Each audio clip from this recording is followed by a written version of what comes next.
Hi, everyone, and welcome to another episode of the AI Interconnect podcast. I'm your host, Lauren. This is where we sit down with leaders shaping the future of real estate, AI, and everything in between. And today's guest is Dale Laszig, founder and CEO of DSL Direct, and also payment industry journalist and handwriter, write for several publications like the Green Sheet, and she's a seasoned expert in B2B storytelling, brand strategy, and media visibility, especially in PropTech, fintech, and highly regulated industry where trust is everything. Basically, you do everything. Dale, welcome to the show, and glad to have you here. Thank you so much, Laurent. It's a pleasure to be here. Wonderful. I'm very, very curious. I think this is you be a thought leader in your sector. This is our first handwriter and journalist in the show. Then I'm very very happy to have you. Let's start at the beginning. What led you to launch DSL Direct, and what gap did you see in the market? Thank you, Laurent. It's been an interesting journey. After nearly 2 decades in the payments industry, where I was fortunate to work with leading brands, leading processors, leading equipment manufacturers, I wanted to just expand my scope. And I found as I moved up in corporate life, I wrote more and more, and then I began to write contributing articles to different magazines, and I found that I really loved it, and I wanted to do more of that.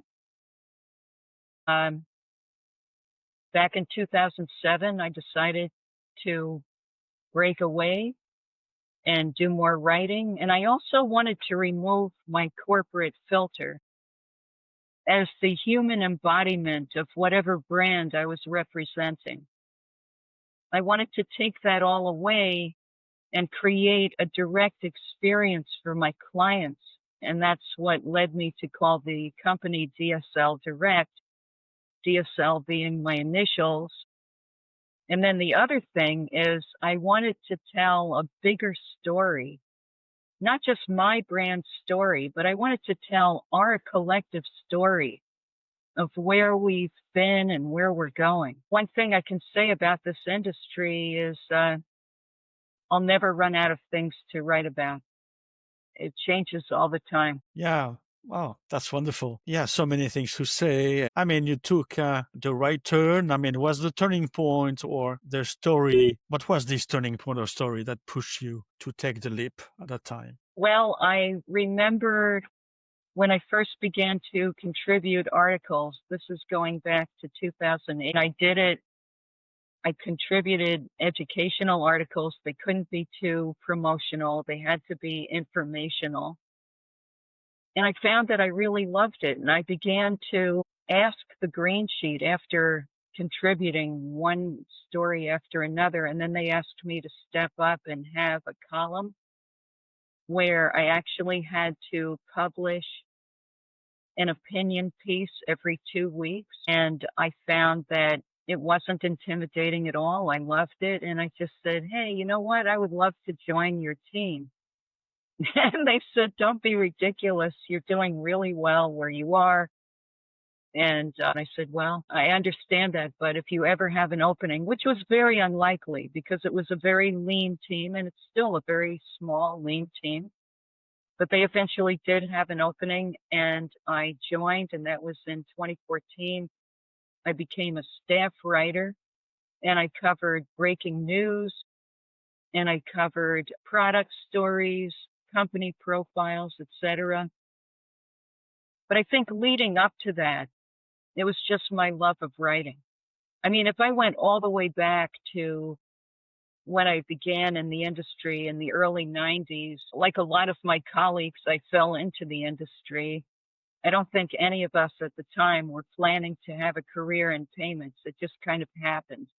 In my case, I answered a classified ad I didn't even know who the company was. It turned out to be Brown-Forman, a leading beverage manufacturer. They make Jack Daniel's, Southern Comfort, very well-known brands, and they wanted to expand and begin a merchant service division. And I was very intrigued by that.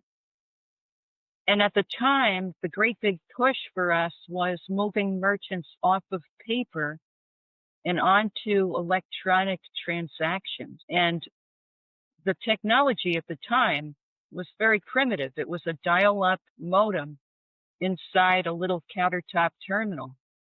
But that was a great big leap for merchants at the time. They were taking paper receipts to the bank every day. And I see in PropTech, you followed a similar trajectory, getting off of paper, digitizing things. That was the beginning for us. When I took that job, and I loved it, I was also a writer. I was a writer looking for a day job.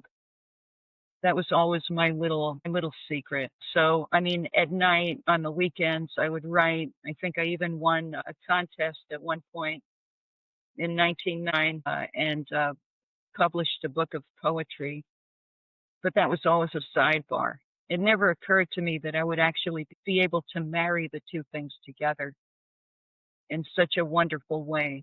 But I just have a passion for technology. I always have. That's great. Yeah, I mean, you have worked with a lot of high trust industries.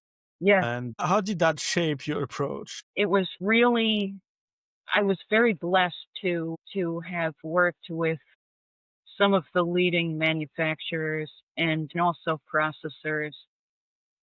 Brown-Forman was absolutely a pioneer, one of the earliest independent sales organizations in our business. And eventually that division was sold.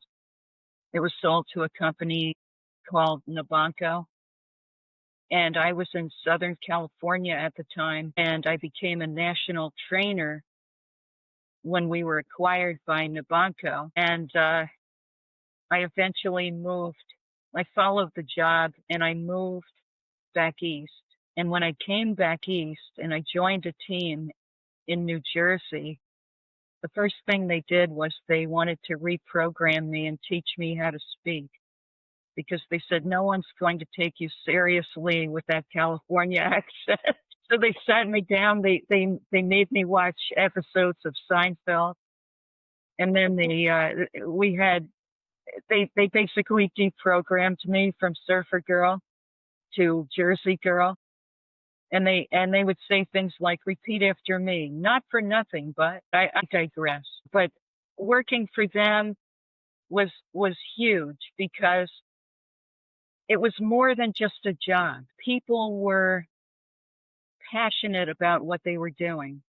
They wanted to help small and mid-sized business owners, and I was part of that effort.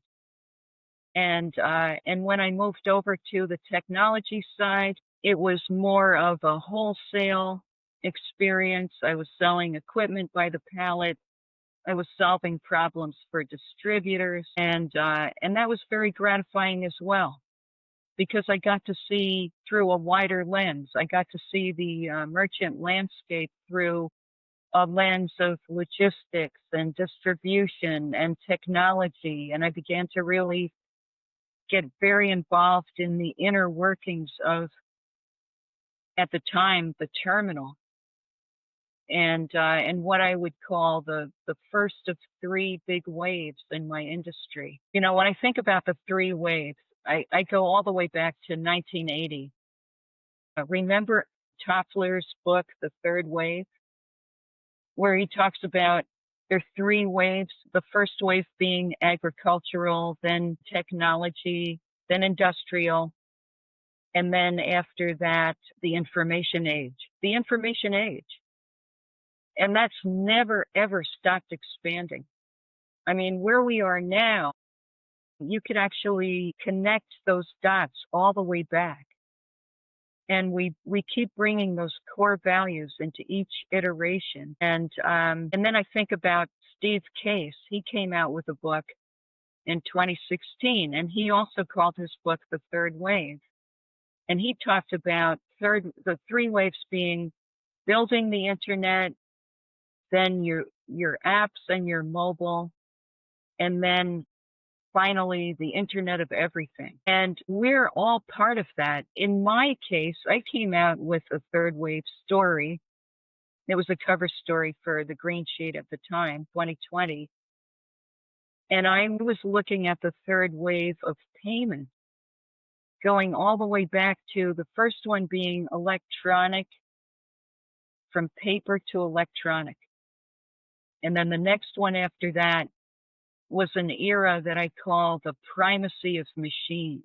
Everything was hardware centric at that time. And in my world, working for manufacturers, that meant that you had to have a dedicated developer for a big client like a First Data or a big processor. They would have a developer sitting at the manufacturer, constantly writing software for the machine. And the machine, the engineers for that machine would constantly be building out the memory until we finally realized that's unsustainable. And then from that era, we went right into the software age. And throughout the whole process, we became very good at security because we had to be. We were protecting people's data. And we got some of the fiercest competitors in our industry, like Visa and MasterCard and Discover, to all sit together at a table and figure out the PCI DSS, the Payment Card Industry Data Security Standards, based on core values that are still in place today. And we finally got to a point in our industry where we realized it's no longer about us. There's a bigger game out there, and we're actually a subset of a bigger verticalized game. In this case, PropTech. I'm thrilled to be able to talk to you about PropTech because we represent a very essential element of that. And when you embed our technology in your solution, you can rest assured that that technology is going to be completely secure, intelligent, transparent, and agile. And creating a seamless customer experience is really what we're all about. We're in it together. We're doing it together. It's way beyond integration at this point. It's way beyond even APIs. It's actually embedding technology. And for me, the biggest thrill in this whole journey was seeing how people could take hardware security and get that into the cloud. The first time I saw someone at Magic Cube take a secure element from a phone and bring it into the virtual world, it was life-changing for everybody. And then I saw it again where people were able to take remote key injection, and I'm talking about a pin pad. Injecting a pin pad with a secure key used to involve two people, and each of them would only know half of the key, and they would have to go into a little cage, a physical cage, where one person would perform their half, and then the next person would come in and perform their half. We made that virtual. To me, that's a miracle. Anyway, it's exciting to be part of PropTech and all of these other verticalized solutions today. I love your enthusiasm, and you definitely love tech, I as I do, can see. yeah. I'd love to come back to the basis of your writing, and you describe before I come back to these ideas and PropTech. You describe DSL Direct as a chameleon and adapting to each client's needs. Can you explain how that works in practice? Yes, absolutely. So when I worked for brands, I was a real standard bearer for that brand. And anybody who knows me can vouch for this. But I really tried to take it to the next level. Becoming the physical embodiment of that brand and the core values and blah, blah, blah. And then I started working with individuals and teams, and I wanted to do the same thing. I wanted to go in there with a completely open mind and a blank canvas so I could really understand their perspective. In writing, we call it POV, point of view. I really wanted to inhabit that point of view so that I could be a clear channel and communicate their brand voice. Not mine, theirs. And doing this meant spending a long time working on my questions, which I think maybe comes naturally for you. But I mean, when I work on questions, I have to really spend a lot of time thinking about it, trying to get into the technology or the software and understand it from the core of its complexity. And so I write for people. I write about people as a journalist, and I write for people as a content creator. And that's Okay. the process. Yeah. I love it. You often um, ghostwrite and shape the voice of your clients, as you've mentioned. And what make content resonates with decision makers today? I think there's a real hunger out there for authenticity. And I think if you're too scripted and you're too perfect and your wording is too tight and professional, you're not going to have the same level of credibility. People really want to know people. And I think that's really trending now in communications on social media. People are sharing more about their personal lives because they recognize that they, as individuals, are their best differentiator. And I think that, because we spend so much time in the virtual world, we have a hunger to know each other in the real world, in the physical world. And I think that comes out in our writing. And the other thing I want to say about that is, when it comes to AI, I think I write about AI more than I write with AI.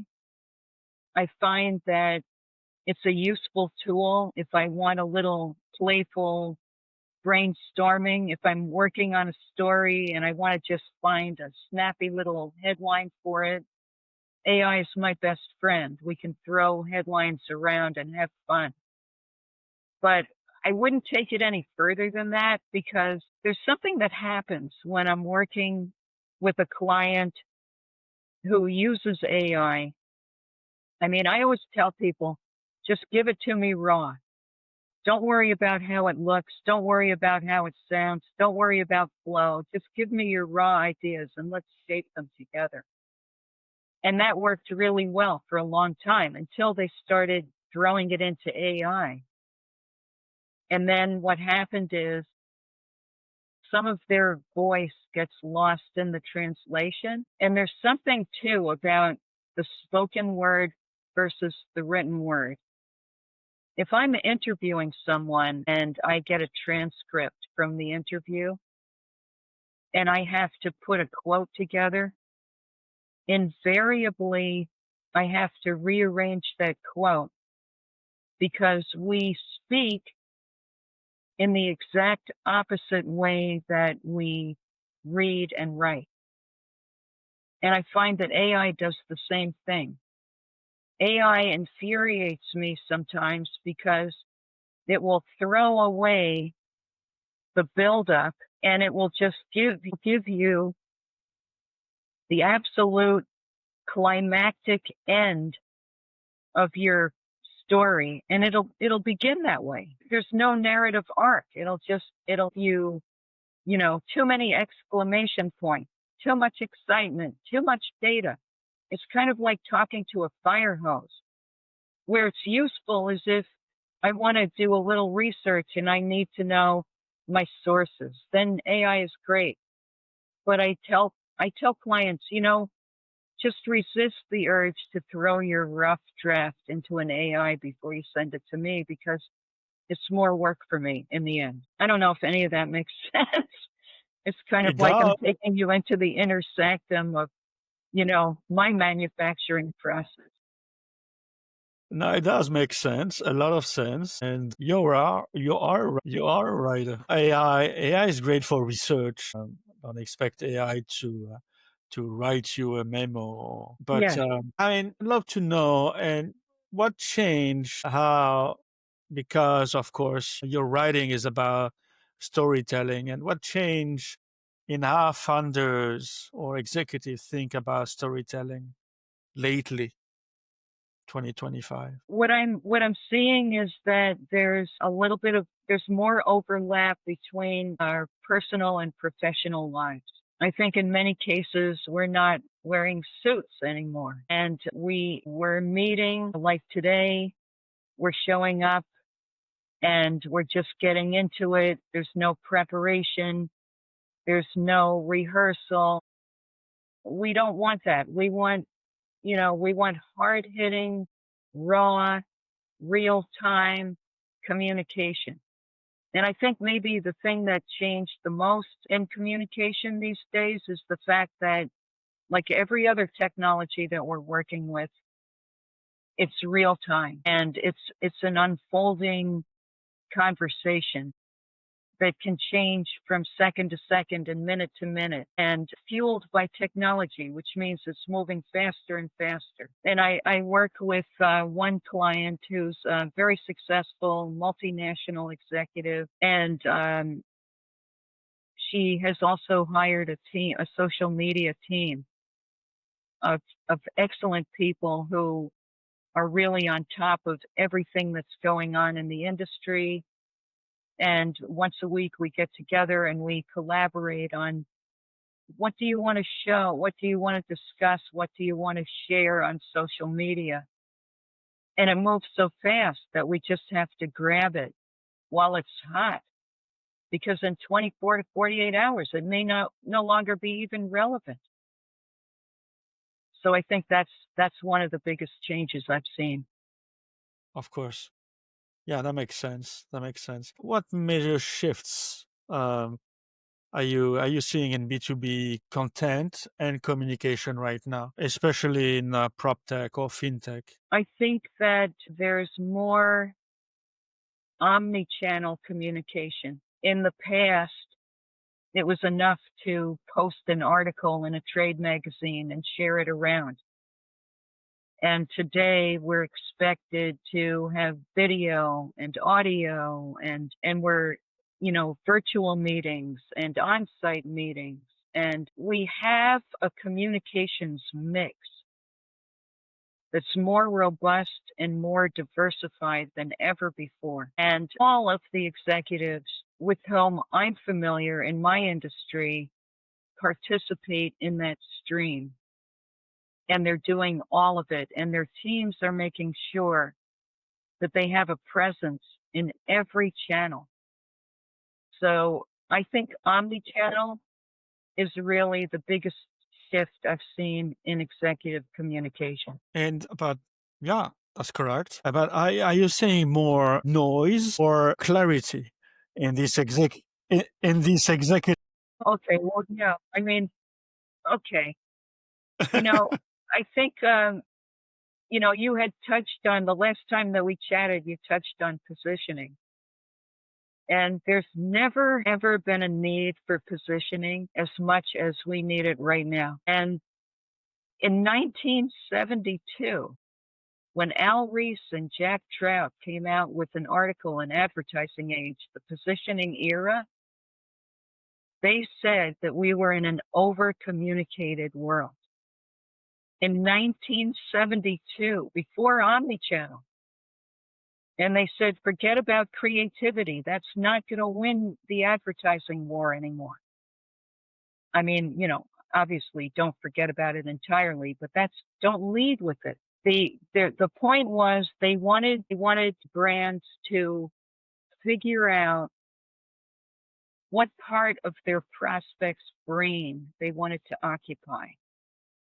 In other words, stop thinking about your product and start thinking more about your prospect. And I think we need that so much right now because we are all saying the exact same thing. We're saying, hey, let's leverage technology to save time, reduce errors, streamline efficiencies, and improve profitability.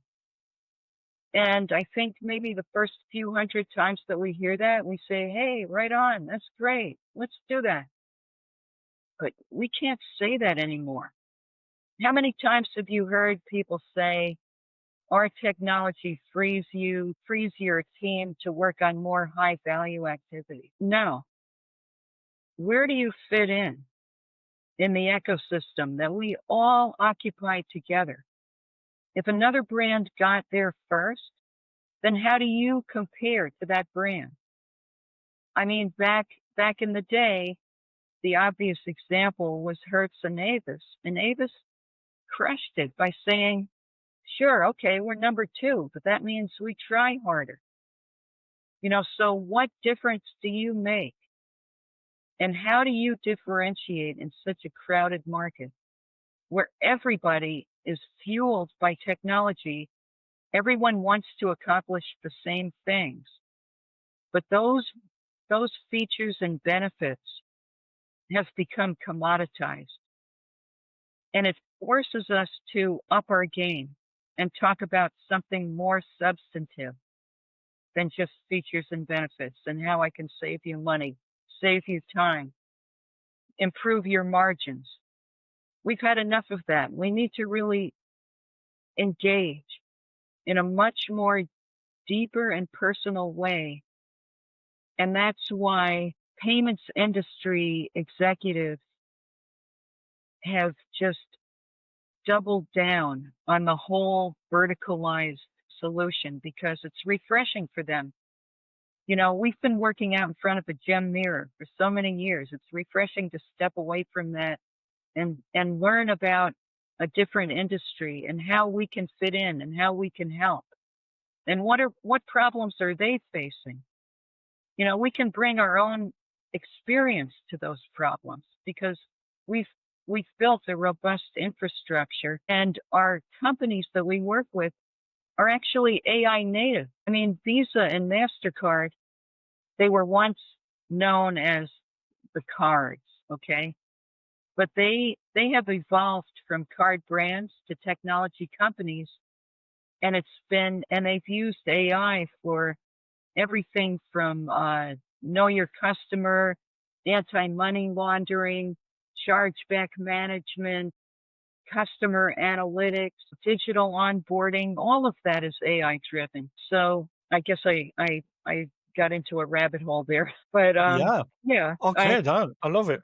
okay. Yeah. No. All these. I mean, this is great insights, and there's no rabbit hole. It's AI is a little bit everywhere. AI is changing the expectation around speed, volume, and Yes, personalization.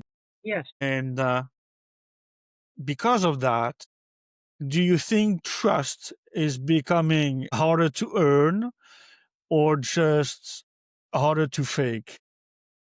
Well, it's getting easier to fake, which makes it harder to earn. And unfortunately, the bad actors are weaponizing AI, and the only way to really successfully deflect fraud is to use the same technologies, but for very different purposes. And the old ways of protecting data no longer work. You can't really talk about perimeter protection without always on, always connected monitoring. AI is great at detecting anomalies, and AI is a very useful tool, but it takes AI to AI. As a matter of fact, I have a client and a very good friend of mine who gets a lot of merchant applications all the time. And if something looks a little bit suspect, he'll take that application to an AI and say, what do you think? And the AI will say, no, this is not a real person. Unfortunately, we're getting more and more applications like that. We're getting, our machines have grown up basically, and they're now talking back to us.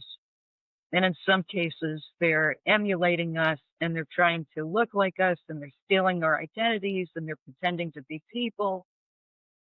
And they're submitting applications autonomously. And it's become an enterprise, not That's just, that's just the beginning. individual criminals in hoodies. It's enterprise level at this point. Yeah, yeah, that's true. So zero trust architecture is I'm Yeah, a real advocate of that. of course. Okay, then let's. I want to drive you to your own business, and you've been you have been.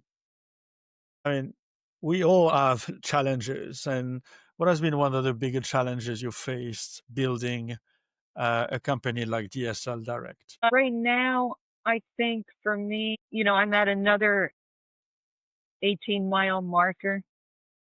I was in corporate life for 18 years. I've been running this company for 18 years, and I'm feeling another shift coming on. And I think this time it's going to be more long form content, more wonderful discussions like this. And I've just joined a few platforms, so I'm going to be experimenting with blogging. Any big shift, any big transition like that is challenging, but also very exciting. And I have really begun to shift my focus from little base hit articles that I was pumping out on a weekly basis to long form content. And because I'm expanding, sometimes the PR agencies I work with, they may have a longer wait period because I'm querying new publications all the time, and I'm just trying to expand my scope as a journalist. And I think the other challenge for me as a content strategist, which I recently shifted over from journalism to content strategy at the Green Sheet, and I'm helping them with that now. That is very rewarding. But I think the biggest challenge there is people don't have time. Not that long ago, I could write a lead story, sponsored content, and I would get immediate feedback, and they would just say, "This is so great, let's put it up." And now I can just send something in and it looks great, but it has to be reviewed by 14 different committees before it can finally be approved. And that's a big frustration for me. Yeah, I understand. Okay, then I mean, you met a lot of people, funders, and what lesson have you learned from working behind the scene with all these great people, executives? They have really inspired me with their resilience and their ability to pivot on a dime when things go wrong. And I was never more proud of my industry than in 2020 when everything shut down during the pandemic. And I saw the executives really stepping up and saying, "Let's help these merchants. Let's help these business owners." And they were donating time and technology and infrastructure, and they were rapidly iterating and innovating to take businesses that had previously been only physical, on-site, in-store merchants, and they were building apps for them. They were designing curbside delivery for them. And there was very little money being exchanged during this time. It was really just a community effort that just generated so much goodwill and just came back in ways that I can't even describe. I mean, everybody felt good about it. People were inspired by it. And we all got through it together. It brought us very close together. Okay, yeah, and on this topic, are there common blind spots you noticed when companies try to scale their message? That's a very good question. I think that, and this might sound overly simplistic, but it has to be coming from a real place when they do that. It has to be, the scale has to be more than just all about me. I want to scale. I want to be big. I want to acquire more companies. I want to build a rocket ship. It has to be more than that. It has to be, what value are you bringing to not only the payments ecosystem and the merchant community, but the world? Because we have become so much more global and we're doing more cross-border than we've ever done before. And if a brand has really serious intentions about making a difference and contributing and moving the needle for the world, not just for them and their industry, I think I see those brands going very far. I see what's happening in the AI community is very exciting too. The ecosystem, the interoperability that's happening there is very exciting as chip manufacturers and software deployers are working together to build a complete ecosystem of AI. Okay, that's great. What's next? For Looking me, ahead, what's okay, next for DSL Direct? Any well, goals, experiences? yeah, I've heard for years that a goal is not a goal unless you attach a date to it. And I made the mistake of attaching a date to my goal of writing a book. And the book in progress took great umbrage at that and just said, oh, no, you're not going to tell me when I'm going to be finished. That's your publisher is pushing you. Well, no, I mean, thankfully, it's not at that point. I mean, Okay. if I had taken an advance, or actually I did take an advance about 5 years ago, and that's still a work in progress. But the book is I'm finding it's a very organic process. And I've heard fiction writers talk about this all the time, where they're writing a book. They actually may have an outline and they have certain expectations about how the characters are going to interact. And then the characters take over and they begin running the show. And even though the book I'm writing is nonfiction, I'm seeing a very similar dynamic happening with my book. My book is actually telling me, you know what, you're just the custodian. That's, we're running this show. You show up every day, put in your writing, and we'll tell you what you need to do next. And it's really very humbling. It's actually a little bit terrifying, but actually the book is on my near-term roadmap, giving back to an industry that's been so generous to me. I've been invited to join a judging panel next year for a tech startup competition. I've also judged a few content competitions for trade shows that have been very rewarding. And I'd like to get more involved in mentoring other people who want to write, not just in my business, but anywhere, because I love it so much. That's great. I love it. Talking about the book, sorry, I'm going to give you a date. Let's meet in a year from now. Let's meet in a year from now to talk about it. Okay. Maybe it's All right. published. No, you know what? Yeah. That will help me. That will give me a Okay. little bit of structure. I mean, I think that would definitely help because, writers are terrified of the blank page, not because it's a blank page, but because of the infinite possibilities. And I'm reaching a point where I can no longer decide that I have infinite possibilities of when to publish this book. I really do want to start reining it in a little bit. So thank you for that. That's great. I love it.